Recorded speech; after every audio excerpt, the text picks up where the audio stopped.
senhores vereadores,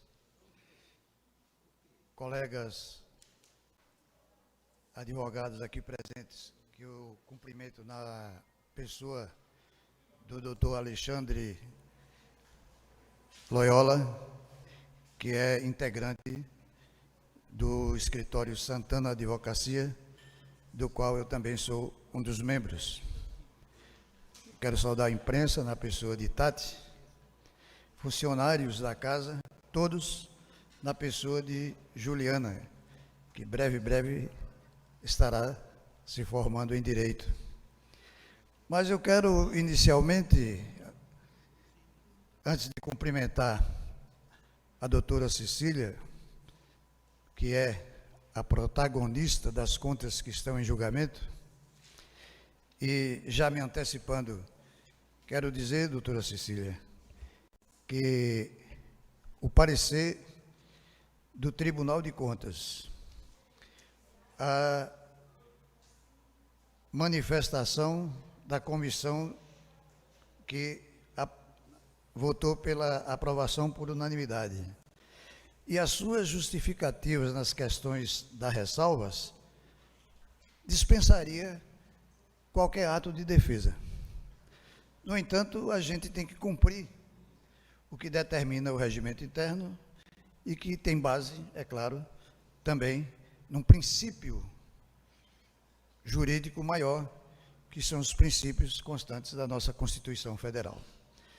E me dou o direito de registrar minha satisfação de estar aqui nessa casa, porque há 20 anos atrás eu comecei sendo advogado da Câmara de Itiúba. O presidente era o vereador já falecido, Assindor.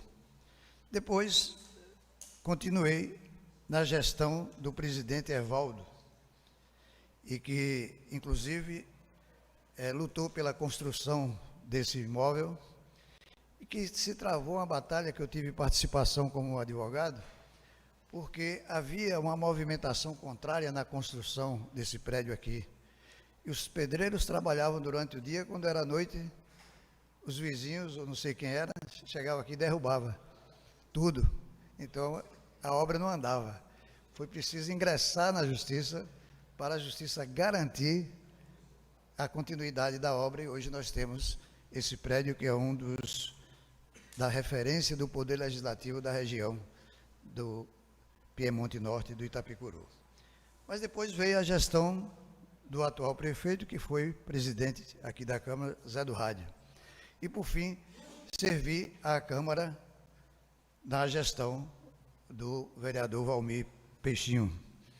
E aqui recebi uma das maiores honrarias que um cidadão que não é da terra pode receber, que é o título de cidadão itiubense.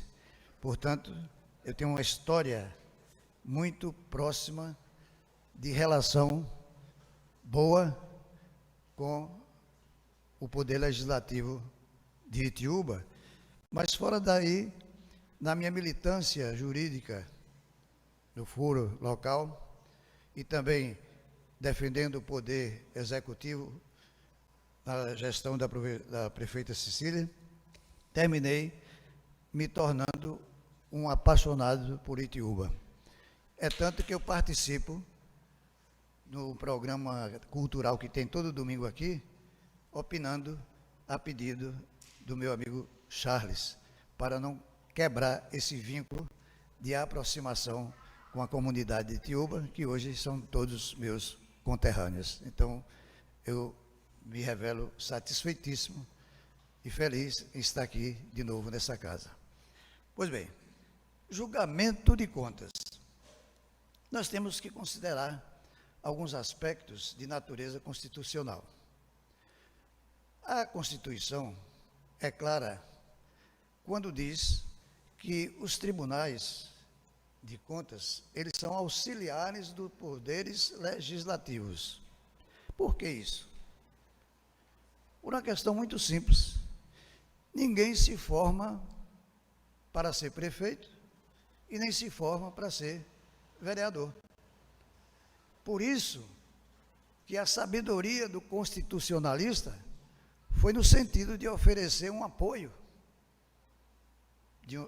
ao Poder Executivo e ao Poder Legislativo. Mas não só nessa área, que é eminentemente contábil, mas que tem uma mistura de conhecimento jurídico também. É por isso que os gestores precisam se assessorar de bons contadores e de bons advogados, porque eles não se formam para ser vereadores e nem se formam para ser prefeito. E por quê? Porque é uma escolha, é uma determinação do dono do poder. E quem é o dono do poder? O povo. A nossa Constituição, logo no artigo 1º, já começa dizendo isso. E aí? O dono do povo pode sim escolher quem deve lhe representar. E dependente de conhecer conceitos de contabilidade ou conceitos jurídicos, porque ele é o dono do poder. A Constituição, que dá essa autoridade ao dono do poder, ao povo, é a mesma que diz uma coisa muito simples: ele não pode, de forma nenhuma, ir de encontro ao que está na Constituição.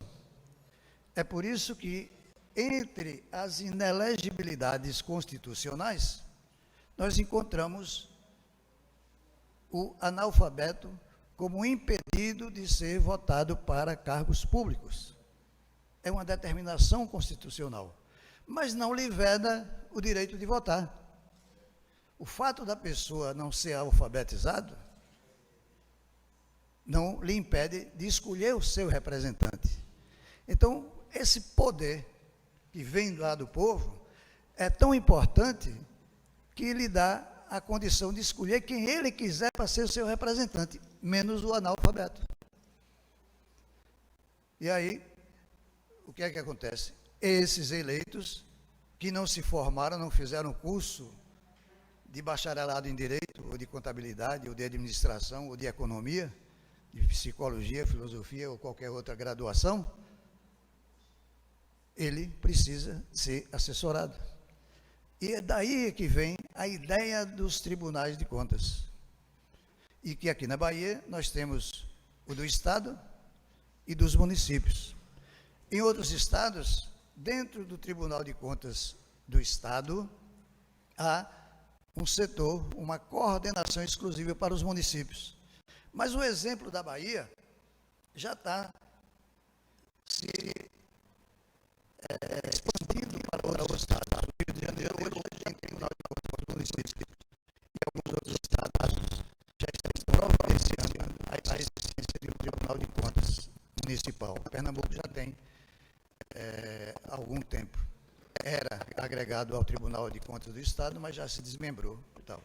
Mas o mais importante dessa oportunidade de assessoramento é que nós precisamos de ter alguém que diga, na análise dos pareceres emitidos pelo Tribunal de Contas, a presença do conhecedor do direito. E aí, há 8 anos atrás, o Tribunal de Contas começou a dispor de procuradores de contas públicas, de promotores de contas públicas. Por quê? Porque o conselheiro, que é o relator de um processo de contas, de prestação de contas, ele também não se formou para aquilo. Ele é uma pessoa escolhida, segundo a Constituição, no caso do Estado da Bahia, pelo governador. Então, o governador pega, por exemplo, o ex-governador que saiu recentemente, Rui Costa, teve a sua esposa enfermeira indicada para ser conselheira do tribunal. Qual é o conhecimento que ela tem dessa área? Aí é que eu venho e explico. Olha aí a importância da assessoria correspondente. A assessoria contábil e a assessoria jurídica, porque ele está ali para compor um papel constitucional, mas ele não conhece. E como ele não conhece, ele é leigo naquele assunto, ele precisa dessas assessorias. Portanto, essas considerações que eu estou fazendo é para dizer a importância do Tribunal de Contas dos Municípios em relação ao julgamento de contas do Poder Executivo. Porque aí nós encontramos duas diferenças, até um conflito constitucional. Que conflito constitucional é esse? Ele diz que a nossa Constituição estabelece que o tribunal julga contas de ordenadores de despesa. O que é o ordenador de despesa? O presidente da Câmara, por exemplo, alguém para receber um pagamento aqui da Câmara tem que ter a assinatura do presidente junto com o tesoureiro. A prefeita Cecília, no mandato dela, como é o atual prefeito, é um ordenador de despesas, porque ele assina ordens de pagamento junto com o secretário de Finanças ou o tesoureiro. Então, a Constituição determina que seja isso, que o tribunal julga contas de ordenadores de despesas. Mas aí vem a interrogação. Por que, então, as contas do Poder Executivo Municipal, que é um ordenador de despesas, tem que ser julgado pela Câmara, e o parecer do tribunal é apenas opinativo? Veja que conflito de normas. A mesma Constituição que diz que o ordenador de despesa tem que ter suas contas julgadas pelo tribunal, vai adiante e diz que o Poder Executivo, quem julga é o Poder Legislativo. Mas não é incongruência isso? Vocês não conhecem o teor, o bojo desse ordenamento jurídico todo? Por que essa responsabilidade? Aí vem o papel do Tribunal de Contas como opinador. Ele verifica, ele examina, ele aponta onde é que tem erros sanáveis e insanáveis, que nós vamos adentrar nessa questão daqui a pouco. E aí, quando há conflito de normas, mesmo dentro da Constituição, e eu, sem querer ser exibicionista, mas eu sou professor de Direito Constitucional, e acabei de ensinar a meus alunos, na semana passada, que quando há o conflito de normas dentro da Constituição, prevalece aquele que for menos gravoso para o cidadão. E o que é menos gravoso nesse impedimento de Cecília foi ordenadora de despesas, mas quem vai julgar as contas dela é o Poder Legislativo. E aí? O menos gravoso, para se configurar outro princípio constitucional, que é da ampla defesa, se aceita, portanto, que a Câmara seja o julgador dessas contas. No caso de municípios grandes, e eu vou citar aqui o exemplo de Salvador, o prefeito não tem suas contas julgadas pelo tribunal. Ele também opina. Mas, segundo o texto da Constituição, ele não é ordenador de despesa. Por quê? No orçamento de Salvador é diferente do orçamento do município de Itiúba, de Bonfim, de Jaguarari, de Ponto Novo, de Filadélfia, etc. Por quê? Porque o prefeito apenas repassa dinheiros que estão previstos no orçamento para determinadas secretarias. E quem passa a ser ordenador de despesa é o respectivo secretário. Veja a diferença, que é importantíssimo. Então, o prefeito de Salvador só vai ter suas contas analisadas se ele passou corretamente os valores orçamentários previstos para cada setor da administração. Mas quem vai ordenar a despesa é o secretário, portanto, ele que será responsável por isso. Mas tem mais assessorias importantes em todo esse processo. controle interno. Controle interno tem uma origem extraordinária. Naquela crise econômica que abalou o mundo em 1929, os grandes empresários do mercado automobilístico no mundo, que era General Motors e a General Electric, portanto GM e GE, começaram a ter cuidado com o exercício do mandato deles. Como? O presidente da GM chamou o conselho administrativo e disse: nós precisamos acabar com determinados gastos que sejam prejudiciais à economia da empresa, porque nós estamos vivendo uma crise mundial. E aí determinou uma coisa simples: sem que os funcionários das montadoras espalhadas pelo mundo inteiro soubessem, ele criou o auxiliar, que é o controlador interno. E o controlador interno, em todas essas unidades, ficava observando quantos papéis eram amassados e jogados na lata do lixo. Porque não tinha computador para você voltar e consertar, era da datilografia. Errou, joga no lixo. Quantos clipses que prende papel eram quebrados por alguém que chegou nervoso em casa porque brigou com a mulher, e chega lá no trabalho e fica quebrando clipes e jogando no lixo.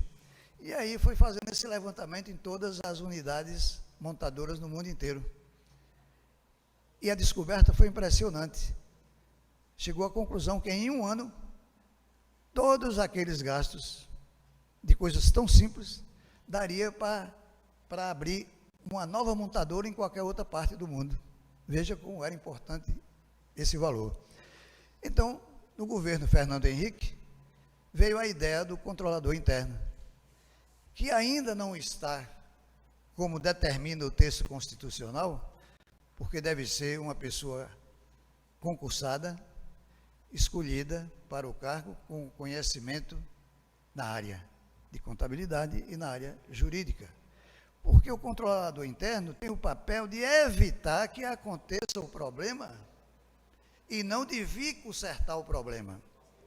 Mas hoje prevalece no país inteiro, salvo algumas exceções, alguns poucos municípios, o controlador interno está servindo apenas para consertar erros que aconteceram durante a formalização e a finalização de um processo de pagamento.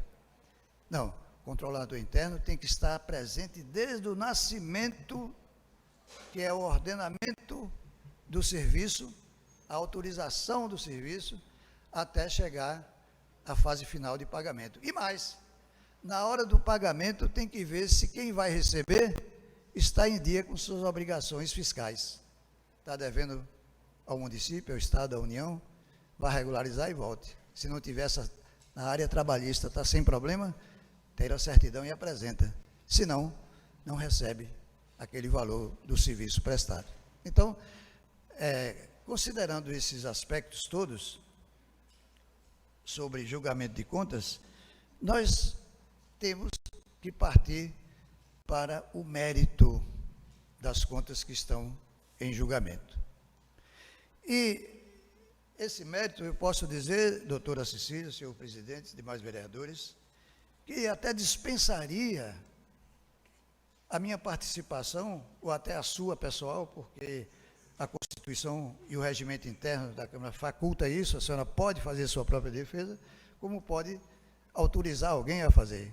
E eu estou aqui autorizado por a senhora. Mas dispensaria essa parte, apenas a senhora mesmo chegando aqui, ou eu, e dizendo: reitero todos os termos do parecer final da Comissão de Orçamento, Fiscalização Financeira da Câmara de Itiúba. Estava feita a sua defesa.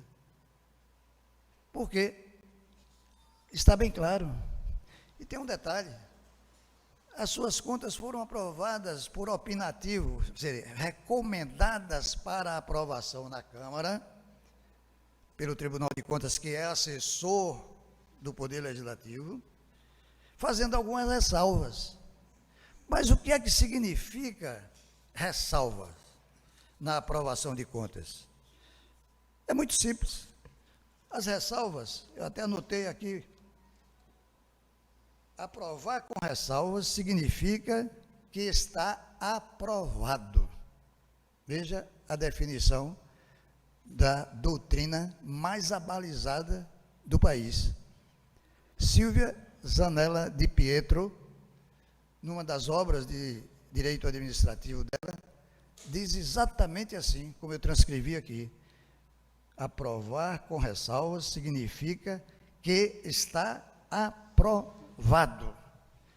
Portanto, reprovar quando existem, de fato, problemas contrários à boa prática administrativa, já é encontrar problemas considerados de vícios que foram praticados e que são insanáveis, ou seja, não tem conserto.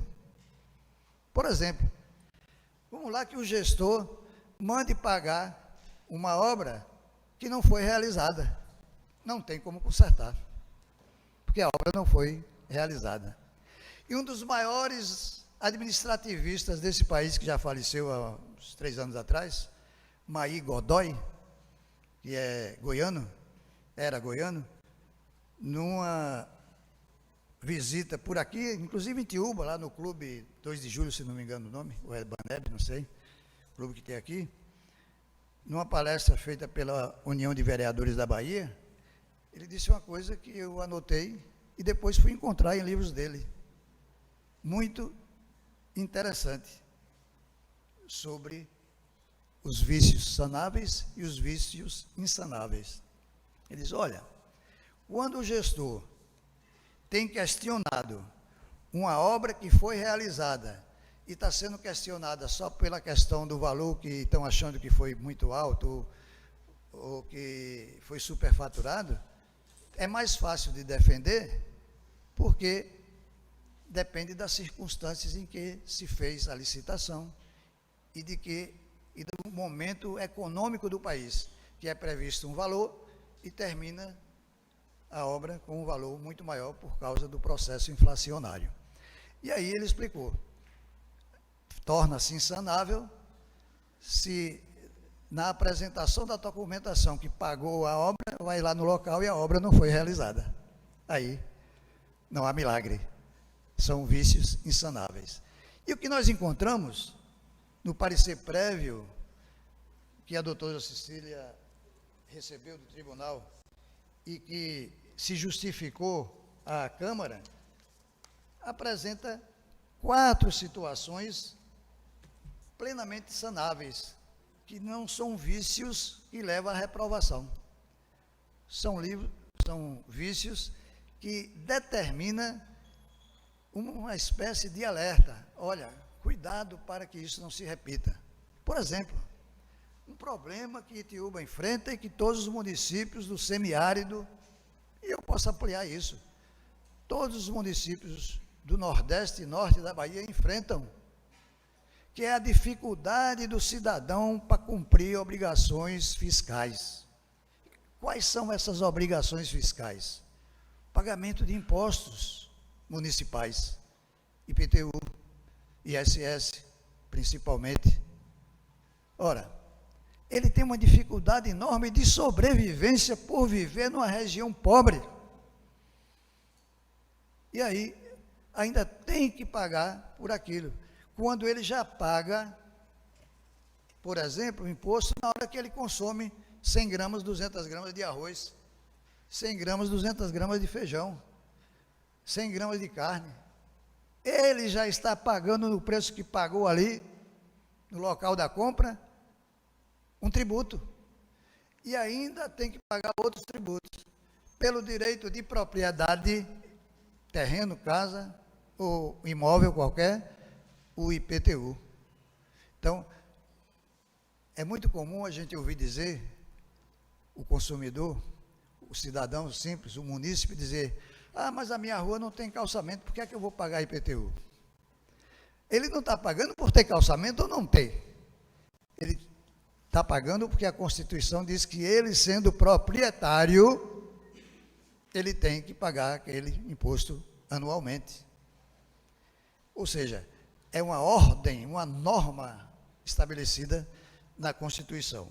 E os gestores têm a maior dificuldade, que eles conhecem demais, não só os gestores, como os legisladores, os vereadores, conhecem a realidade de cada cidadão do seu município. Porque o Brasil que o cidadão conhece é o município. Ele só ouve falar que tem um Brasil aí, tem uma União. Ele ouve falar que tem o Estado da Bahia.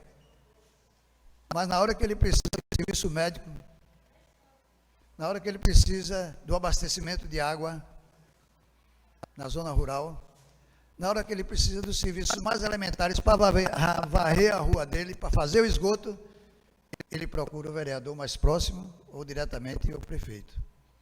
Então, o Brasil que o cidadão conhece é o município, representado pelos seus vereadores e pelos seus gestores. Então, nesse cenário todo, fica difícil para um vereador dizer ao seu vizinho ou ao cidadão onde ele tem predominância de votos ou influência de votos, dizer: rapaz, pague seu IPTU. Você tem que exercer sua cidadania pagando IPTU. Ele disse: e minha barriga, como é que vai ficar? Vai ficar vazia? E então, olha o conflito de normas. Se a Constituição manda pagar, e ele disse que não pode pagar porque senão vai passar dificuldade de sobrevivência, prevalece o menos gravoso para o cidadão, que é preservar o maior bem jurídico do cidadão, que é a vida. Portanto, quando a doutora Cecília fez a ressalva, que o Tribunal de Contas colocou como ressalva a baixa cobrança de obrigações fiscais do município, ela justificou muito bem, pela pobreza da região, pela dificuldade que o cidadão tem. Mesmo assim, mostrou o cumprimento do papel como gestora, que foi de tentar amigavelmente, primeiro, depois escrever a dívida na dívida ativa, que é para não morrer, ou seja, não perder o valor dela executivo de cobrança, e depois de uma tentativa enorme, aí sim, o Tribunal de Contas exige que ela prove que ingressou na justiça cobrando desse povo. E as ações foram ajuizadas. As ações chegaram a ser ajuizadas e as pessoas têm a oportunidade aí de ir negociar com o Poder Executivo. Diz: olha, eu estou devendo aqui R$1.000 de IPTU, mas eu não posso pagar esse dinheiro todo. Pode dividir em 10 vezes? Pode dividir em 5 vezes? Então, faz uma composição e vai pagar. Enquanto ele está pagando aquela dívida que já passou, que já foi efetivada, ele está deixando de pagar a nova. E aí vira uma bola de neve. Anualmente, todos os gestores, para não ter contas reprovadas e ficar só na ressalva, tem que tomar essas atitudes que foram tomadas pela prefeita Cecília, de tentar negociação amigável, de fazer propostas de refinanciamento da dívida, que é chamado refis, para tentar receber de uma população que tem pouco poder de pagamento, porque vive numa região semiárida de difícil sobrevivência. Então, é só para citar um dos fatores da ressalva, porque é o mais importante. Os outros são simples. E aí vem a questão, volto a falar, do vício sanável e do vício insanável.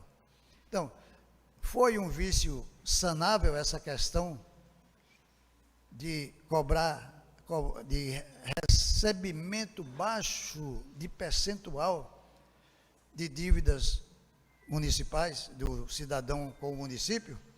Foi. Seria insanável se não tivesse tido nenhuma ação nesse sentido. Mas no momento que teve a ação, a tentativa de receber amigavelmente, o alerta de que foi inscrito na dívida ativa e depois o ingresso na ação judicial, ela cumpriu o seu papel. Ela tornou aquele vício que poderia ser insanável num vício sanável, porque agora está a cargo da justiça determinar que o cidadão pague aquela dívida.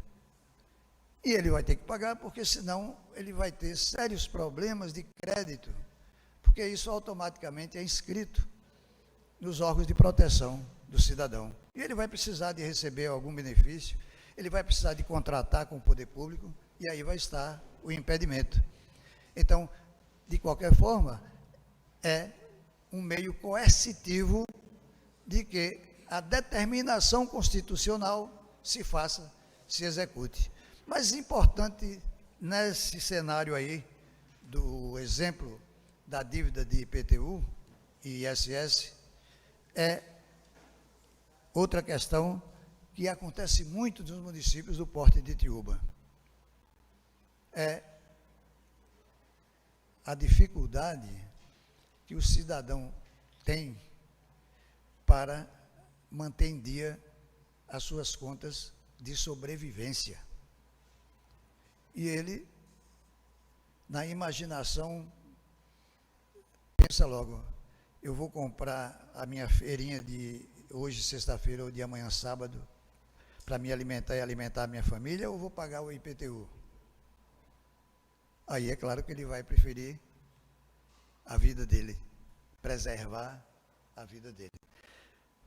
Sem mais delongas e sem a necessidade de me adentrar, doutora Cecília, eu quero lhe parabenizar pelas suas justificativas, porque elas são muito além da pertinência. Elas apenas reproduzem o que diz o ordenamento jurídico posto para julgamento de contas. Então, quero lhe parabenizar, dizendo que todo gestor devia ter um comportamento na administração dos bens públicos, como a senhora teve demonstrado, não estou falando nem das outras contas, mas dessas contas de 2019. Portanto, senhores vereadores, sem dúvida nenhuma, o que a defesa diz, sendo porta-voz da doutora Cecília, é que o plenário deve aprovar as suas contas prestadas no exercício de 2019. Muito obrigado.